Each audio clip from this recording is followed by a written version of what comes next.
Bismillah, alhamdulillah, wassalatu wassalamu ala rasulillah wa ala alihi wa sahbihi wa man walah. Wa ashhadu an la ilaha illallah wahdahu la syarikalah wa ashhadu anna muhammadan abduhu wa rasuluh, amma ba'd. Alhamdulillah, pada kesempatan pagi ini awal dari bulan Ramadan, pada awal kita melaksanakan ibadah siyam, maka alhamdulillah Allah mudahkan bagi kita dari ibadat-ibadat seperti salat tarawih, salat malam di malam kemarin. Kemudian tadi sebelum fajar kita melaksanakan sahur yang dikatakan oleh Nabi, tasahharu fa inna fis sahuri barakah. Hadis Anas muttafaqun alaih, sahurlah karena dengan sahur kalian akan diberkahi. Dan begitupun di dalam kesempatan setelah sahur kita melaksanakan salat berjamaah, dan itu adalah suatu perkara yang diwajibkan oleh Allah, pahalanya besar, di mana Allah berfirman, warka'u ma'ar raqiin, rukuklah kalian bersama orang-orang yang ruku. Kemudian setelah itu Allah mudahkan kepada kita untuk bisa menuntut ilmu.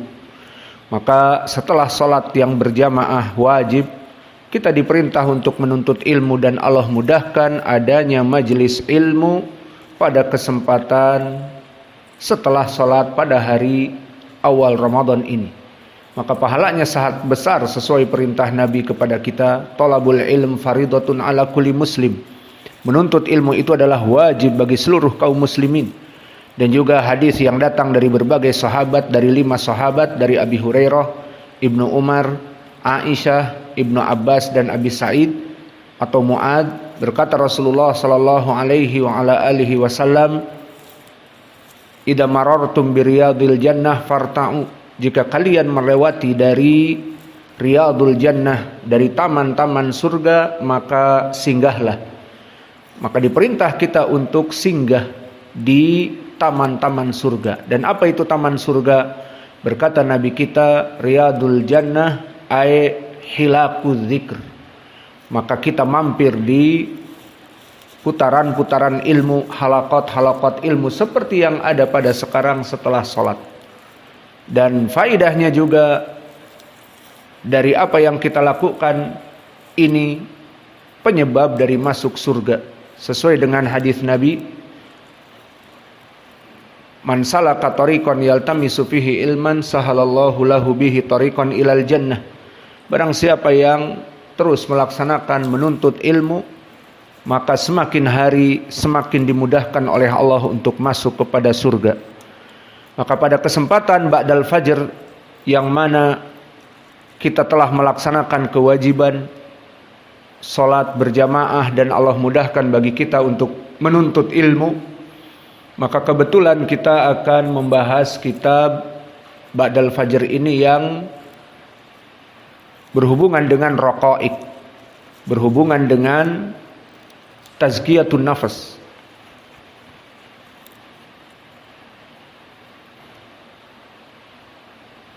Maka tazkiyatun nafs adalah perkara yang sangat penting, di mana Allah berfirman, laqad faza man zakkaha wa qad khaba man dassaha.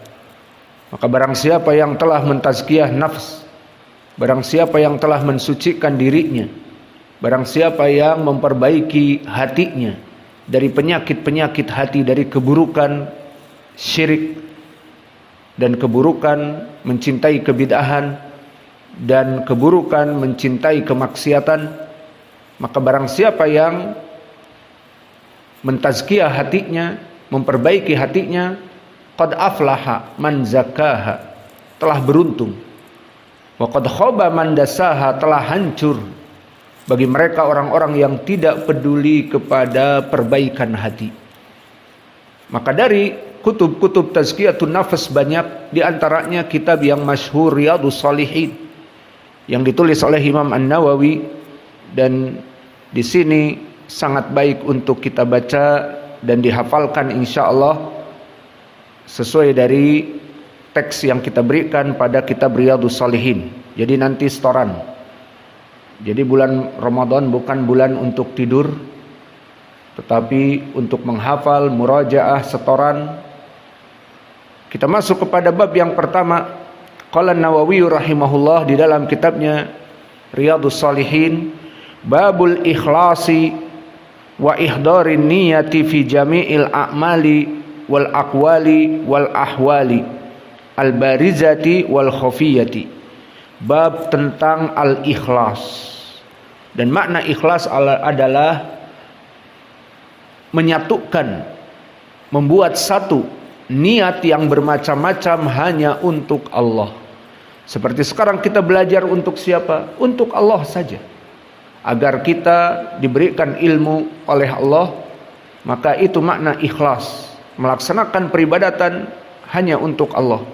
Wa ihdar niyah, dan menghadirkan hati kita untuk melaksanakan jami'al a'mal wal aqwal wal ahwal.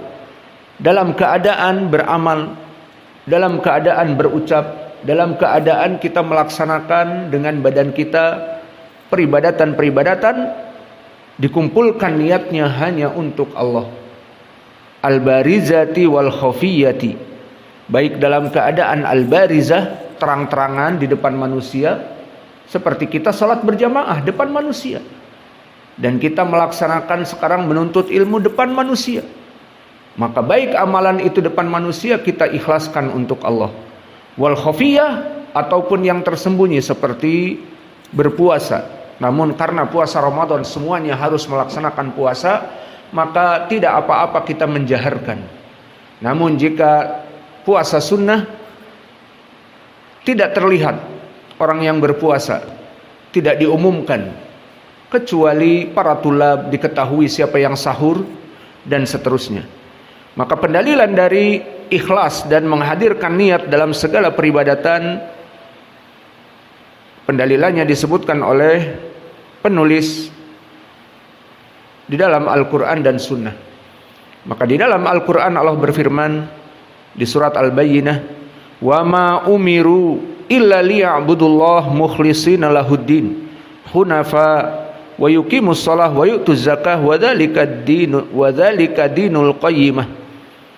Maka ayat ini, wa ma umiru illa liya'budullaha mukhlishina lahuddin hunafa wa yuqimus shalah wa yu'tuz zakah wa dzalika dinul qayyimah. Al-Qiraah Al-Kisai. Maka tidaklah seluruh manusia itu kecuali diperintah untuk melaksanakan ikhlas dalam peribadatan.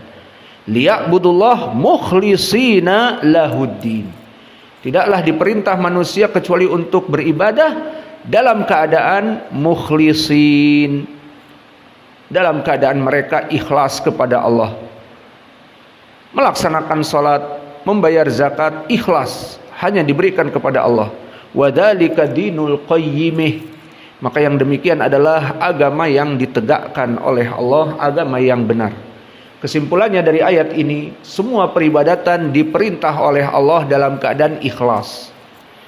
Dan begitupun pendalilan dari ikhlas, ucapan Allah yang kedua di surat Al-Hajj, la yanalallaha luhumuha wala dima'uha walakin yanaluhu at-taqwa minkum.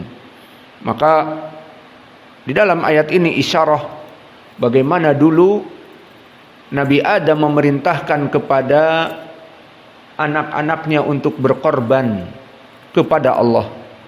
Maka ada yang berkorban dengan ikhlas, ada yang berkorban tidak ikhlas. La yanalallaha luhumuha wala dima'uha.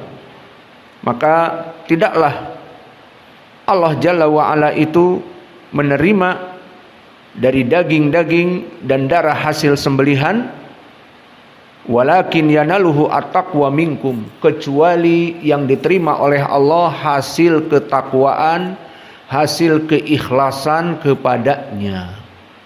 Jadi yang diterima dari daging-daging sembelihan hanya dari ketakwaan, dari anak Adam yang bertakwa. Adapun yang lainnya maka tidak diterima. Dan juga pendalilan di dalam ayat yang lain, qul in tukhfu ma fi sudurikum aw tubduhu ya'lamuhullah. Maka di sini pun menjadi pendalilan tentang pentingnya niat di dalam hati. Maka apa yang kalian niatkan di dalam hati tersembunyi, tidak diumumkan kepada manusia, kamu melaksanakan ibadah yang tidak diketahui manusia, maka Allah tetap mengetahuinya. Qul, katakanlah, in tukhfu ma fi sudurikum, jika kalian menyembunyikan apa yang ada di hati kalian, kalian melaksanakan sedekah, kalian melaksanakan apa saja, disembunyikan di hati, katakanlah Allah Maha mengetahui apa yang di hati kalian. Au tubduhu, atau bahkan kalian tubduhu maknanya dijaharkan. Seperti sekarang salat tarawih dijaharkan.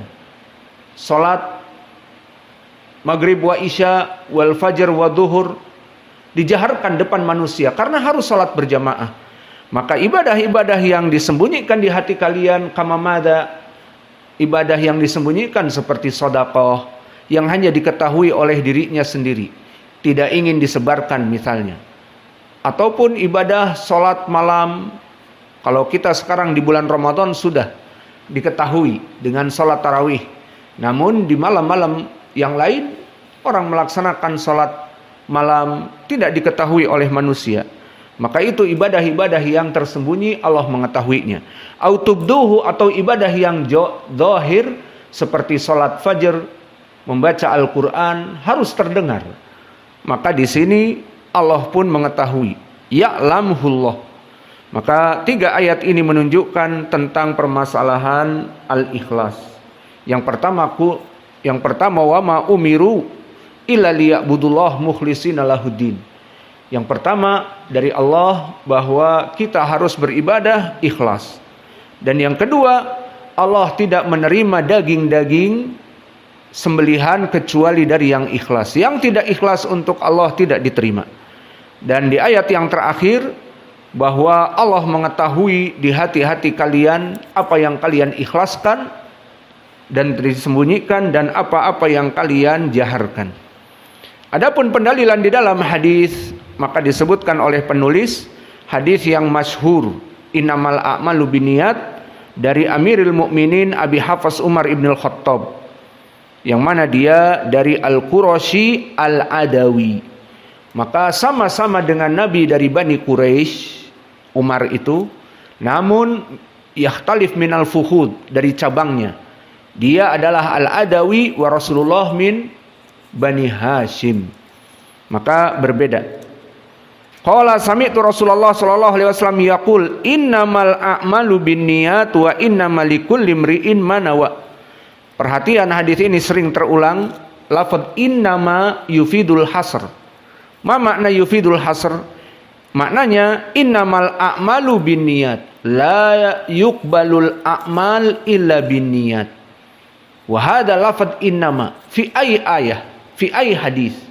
Lafaz innama memberikan makna al-hasr.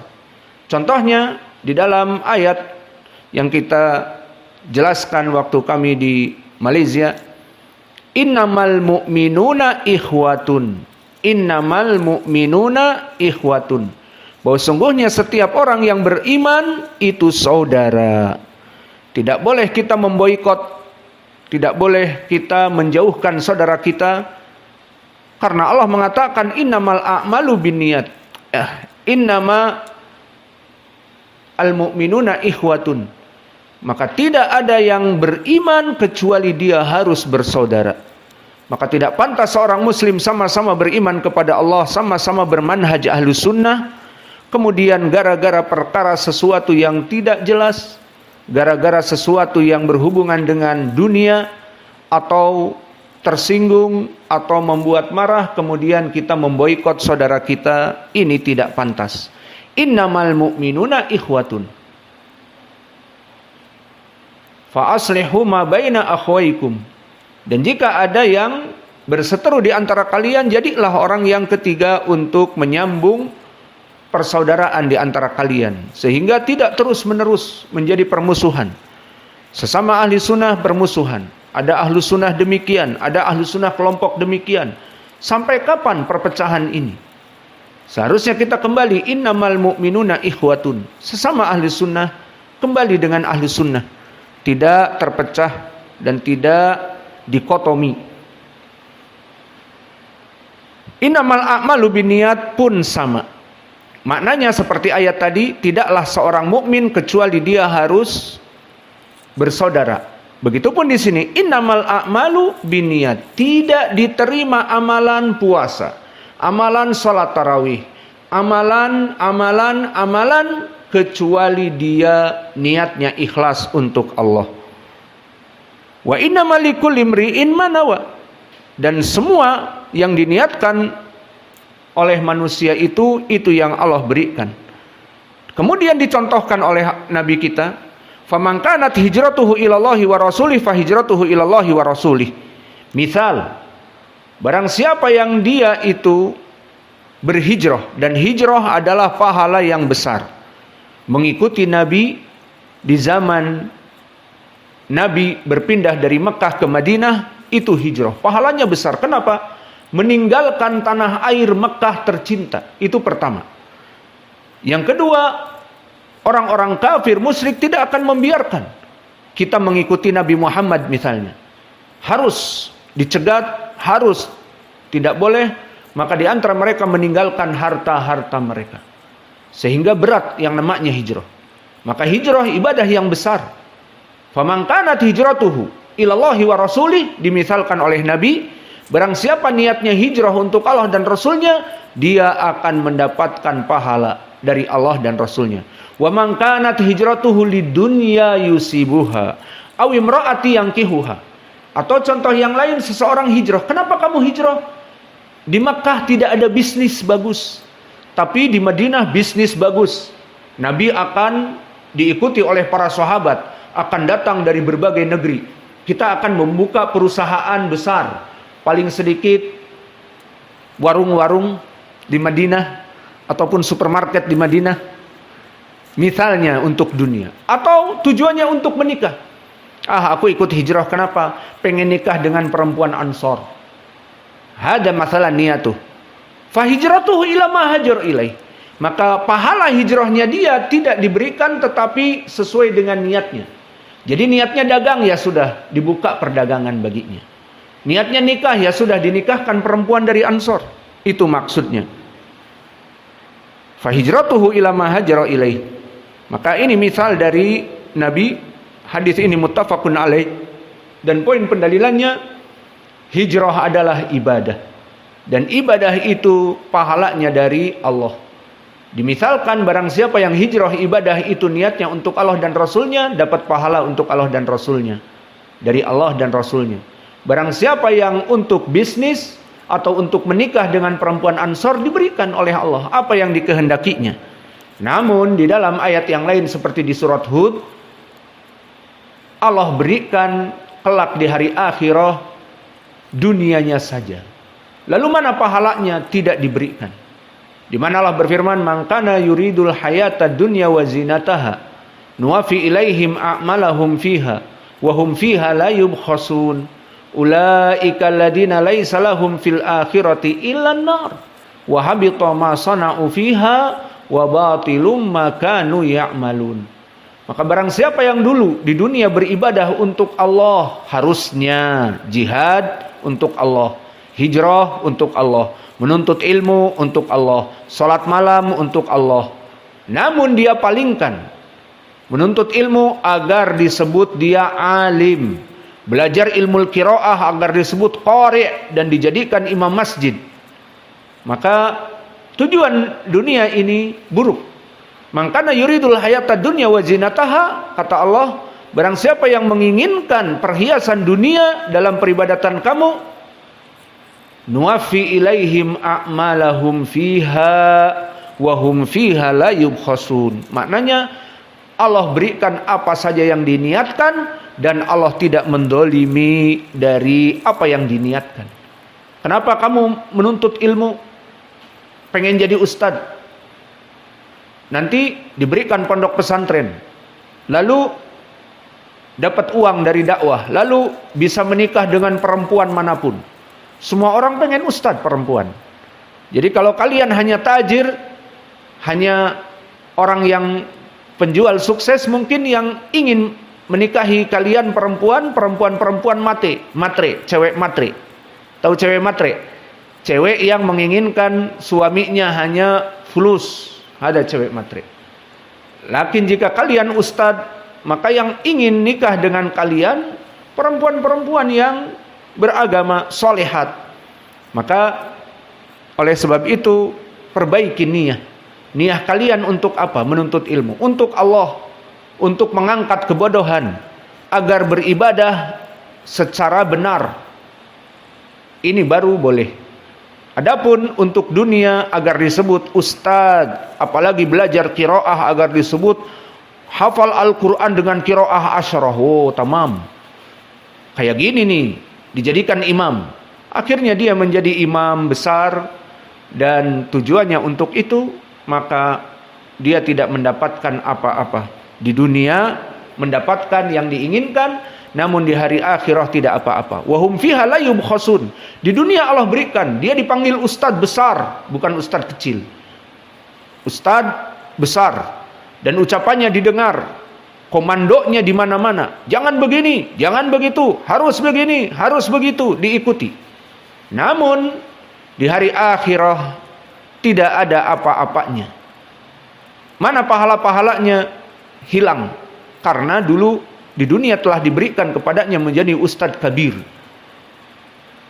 Maka disebutkan di ayat wahum fiha la yubkhasun ulaika alladziina laisa lahum fil akhirati ilan nar wa habita ma sana'u fiha wa batilu ma kanu ya'malun, kecuali dia itu akan diberikan di hari akhirat dari api neraka.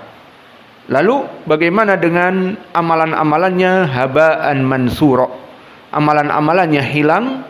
Dan ini seperti di hadis Abi Hurairah, dari 3 orang yang melaksanakan peribadatan dan ketiganya di api neraka. Hadis panjang yang nanti akan kita dapati. Di antaranya penuntut ilmu yang menuntut ilmu bukan karena Allah, tapi karena ingin disebut Pak Ustadz, ingin disebut Syekh, ingin disebut orang pintar, ingin disebut qari', maka dia menginginkan itu laqad qila, diberikan. Maka mungkin ini yang bisa kita berikan karena perjalanan kita masih panjang. Masih ada pelajaran duhur, insya Allah. Masih ada pelajaran asar. Kita hemat tenaga, hemat energi, hemat biaya. Iya. Maka di sini kalau kita teriak-teriak belajar qiraah asyarah di waktu fajr, was-samaa'i wat-tariq, diulang-ulang dan seterusnya. Ini qiraah waras, ini qiraah hafs. Nanti duhur haus, teriak-teriak. Maka insya Allah pelajaran qiraah tetap ada, dan itu asas di bulan Ramadan. Alladzi unzila fihil Qur'an, di bulan yang diturunkan Al-Quran. Kita belajar qiraah sebelum atau setelah salat tarawih, tidak apa-apa. Namun, dan tafsirnya insya Allah. Namun pelajaran fajar, pelajaran yang biasa-biasa dalam keadaan tempo biasa, tidak teriak-teriak. Dan duhur apalagi, dan apalagi asar. Persiapan baterai yang 20% mau habis. Maka ini yang bisa kita berikan. Wa naktafi ilahuna wa jazakumullahu khaira. Mulai dari sekarang kita telah selesai dari bab an-niyah, al-ikhlas. Ini yang dihafal dari ayat dan satu hadis yang ma'ruf Ibnu Umar. Ini yang dihafal di store nanti. Dan yang kedua juga pelajaran kita kembali